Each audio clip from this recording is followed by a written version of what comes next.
स्वागत। मुझे अति अल्प समय अल्प सामग्री नहीं बनैबे आपण सहित गोटे सुंदर टेस्टी हेल्दी रेसिपी जोटा खाइबा को बहुत सुंदर लगी थाए। आपण मैंने पूजा व्रत बनईकी खाई पारे। एटा प्रभु श्री जगन्नाथ 56 भोग भितर गोटे होता है।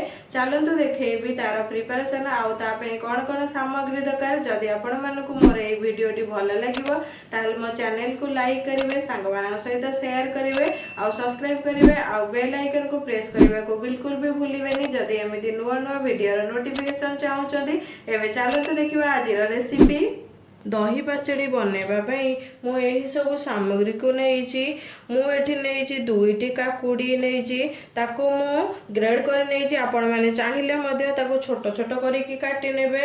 गोटे छोट खंडे आंब कषिया अदा मुझे यहाँ आपण मान को केतेबेले पकेबी मु देखेबी। आंब कषिया अदा पकेबा द्वारा दही पचड़ी रे बहुत भल स्वाद आसी थाए आ बहुत भल बास्ना लगे। जदि आपण मानक पाखे आंब कषिया अदा नथिबो ताहले आपण नॉर्मल अदा मध्य यूज करिवे। एठी मु गोटे छोट फाळ नड़िया कोरेकी नहीं आपण माने चाहिए नड़ियाटा कम बेसी आपण यूज करें। एठी मु नहीं सेऊ दुईटा सेऊ नहीं आपको मु चोपा लगा थिबार मु ग्रेड कर नहीं आपण माने चाहिए काटिकी नहीं पारे छोट छोट। मुझे अंगूर नहीं 200 ग्राम मु कला अंगूर सहित चमन अंगूर नहीं गोटे अंगूर को मुझे दुई फाड़ कर काटी नहीं। आपण को जमी पसंद आपण सेमिति काटी पारे। अंगूर परिमाण एठी नहीं पारे। आपण जो परिमाण रे आपण माने बनाउचंती आपण सेही परिमाण रे सबु फ्रूट कम बेसी परिमाण रे मध्य नहीं पारे। मु एठी नहीं दुईटा डाळिंब मंजी नहीं। एथिरे आपण माने ऑरेंज बा कमलार यूज बिल्कुल भी करिवेनी। आपण जदि कमलार यूज कर दउचंती ताहले जेतेबेले दही पाचड़ी बनेबे आपण माने जेतेबेले दही रे पकेबे कमलाटा सेटा मिसी गला परे बिल्कुल भी पाटी की स्वाद लागिवनी आउ भल लगनी। से आपण मैंने जितेबाला दही पाचड़ी बनाऊँच बिल्कुल भी से कमला पकेबेनी। मुझे दुईटा कदली नहीं आपण मैंने पाचिला कदली जदि नेबे ताहले एमिति छोट छोट खंड करी काटी नेबे। कारण कदलीटा आपण नवा द्वारा दही पाचड़ी पकेले बहुत भल स्वादिष्ट लगी थाए। दही पाचड़ी बनवाई मुझे 500 ग्राम दहीर यूज करी। आपण मैंने पैकेट जो 500 ग्राम मिलूँ मुझे दही ही यूज करी। आपण मैंने बेसी खटालिया दही यूज जमारू भी करें कि मीठा दही मध्य यूज करें। नॉर्मल दही ही यूज कले दही पाचड़ीटा आमर बहुत भल स्वादिष्ट लगी थाए। मुझे गोटे कप चीनी नहीं आपण मैंने चीनी जगह मिश्री गुंडर यूज करें। मुझे नहीं 2 चामच गोलमरीच गुंड। एठी आपण कंचा लंका कि सुखिला लंकार यूज करें। गोलमरीच गुंड दही पाचड़ी परफेक्ट। लंका देले भल लगेनि। या ओषा व्रत सबुथिरे आपण माने खाई परिबे।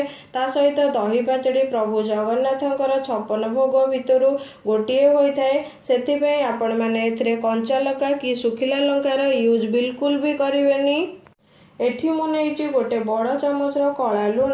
जदि आपण पाखे कला लुण नहीं ताहले आपण घरे यूज करुथिबा नॉर्मल लुण मध्य व्यवहार करें। बड़ जगह नहीं जाइए से आमे जो दही रखी ताकू सबू को पकई नबा। आपण मैंने जितेबले दही नेबे बिल्कुल भी खटा दही नेबेनी आपण नॉर्मल दही ही नेबे। एबे एथिरे दही रखी साइला परे मु जो चीनी रखी थी सेटा को दे दउची। तापरे आमे जो कला लुण रखी सेटा पकई नबा। तापरे आमे जो गोलमरीच गुंड रखी सेटा मध्य बहुत भल से पकई नबा। एठी जहाँ सबू भी मु व्यवहार करी आपण मैंने दहीर परिमाण अनुसार व्यवहार करेंगे। कारण आपण दहीटा जदि बेसी नौचंती से अनुसार गोलमरीच गुंड हो कि आपणकर कला लुण हो से परिमाण में आपण व्यवहार करेंगे। एबे आमे सबू पकेला परे याकू भल से मिसई दबा। पूरा भल से ही आपण माने मिसेबे। एथिरे बिल्कुल भी पानी जमारू भी देबेनी। एटा देह पई दही पाचड़ीटा भल होता है। ओषा व्रत मानकरे आपण बनै पारिबे। आ जदि कौनसी ओषा व्रत रे आपण निर्जला रहउचंती केवल पणा पिउचंती तेबे मध्य एमिति बनैकी खाइले आपण दिन सारा आपण एबे देखंतु दहीटा मु बहुत भल से फेंटी नहीं आपण मैंने जेते बेले फेंटीबे चीनी आपणकर जेमिति पूरा भल से मिसी जीवो आपण सेई भलिया फेंटी नेबे पूरा भल से फेंटी नेबे। एबे आमे दही को भल से फेंटी नहींचे एबे जो फल को रखिथिले सबू ताकू सबू को मिसई दबा एबे को पकई नबा। प्रथमे मु अंगूर को पकई नहींची तापरे आमे जो काकुड़ी रखिथिले सेटा पकई नबा आमे जो डालिंब मंजी रखिथिले ताकू मध्य पकई नबा। एबे जो सेव रखिथिले सेटा मध्य पकई नबा भल से आपण माने पकई नेबे तापरे भल से मिसई नेबे। एबे जो कदली की रखिथिले छोट छोट काटिकी सेटा मध्य पकई नबा। एबे जो कला अंगूर रखिथिले सेटा मध्य पकई नबा सबू पकई कि आमे बहुत भल से को मिसई नबा। एबे आमे जो नड़िया कोरेकी रखिथिले सेटा मध्य पकई नबा आ ताकू मध्य भल से मिसई नबा। एबे जो आंबकसिया अदाटा नहीं सेटा एमिति ग्रेड कर नबा। आंबकसिया अदा आपण माने जेतेबेले यूज करिवे बेसी परिमाण रे यूज करिवेनी अल्प टिके ही यूज करि नेबे ताहाले बहुत भल बास्ना आसीबा सहित बहुत भल स्वादिष्ट मध्य लागि थाए। दही पेचेडी पकेला परे आमे को भल से मिसई दबा। एबे हमर दही पेचेडी बिल्कुल रेडी हो जाइए। एबे आमे ताको सर्व करि नबा।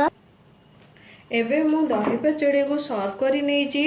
हमर दही पेचेडी पूरा बनिकी रेडी हो जाइए। एथिरे मध्य मु अल्प टिके तुलसी पत्र पकई नेइची। एटा बहुत स्वादिष्ट लगी थाए खाइबा को खाइला बेले सबु बेले जेते बेले आपण माने खाइबे जेते बेले सबु फलर फ्लेवरटा पाटी को लगी थाए बहुत टेस्टी मध्य लगी थाए। दही पेचेडी देखिबा को मध्य जेमिति देखा जाए खाइबा को मध्य सेमिति बहुत स्वादिष्ट लगी थाए। आपण माने नाहिति मोर ए रेसिपी थरे बनेइबे मते केमिति लागिला मो सहित आपण मानकर कमेंट शेयर करिवे। जदि मोर रेसिपी आपण मानको भल लगुची जदि आपण माने एमिति नुआ नुआ रेसिपी रो वीडियो देखिबा को चाहउचंती ताहाले मो चैनल को आपण माने लाइक करिवे सांग मानक सहित शेयर करिवे। जदि मो चैनल रे नुआ अछंती ताहाले मो चैनल को सब्सक्राइब करिवे आ बेल आइकन को प्रेस करिबा को बिल्कुल भी भूलिबेनी। जदि नुआ नुआ एमिति वीडियो रे नोटिफिकेशन चाहउचंती रहुची। जय जगन्नाथ। आसीबी आ गोटे नुआ रेसिपी नहीं।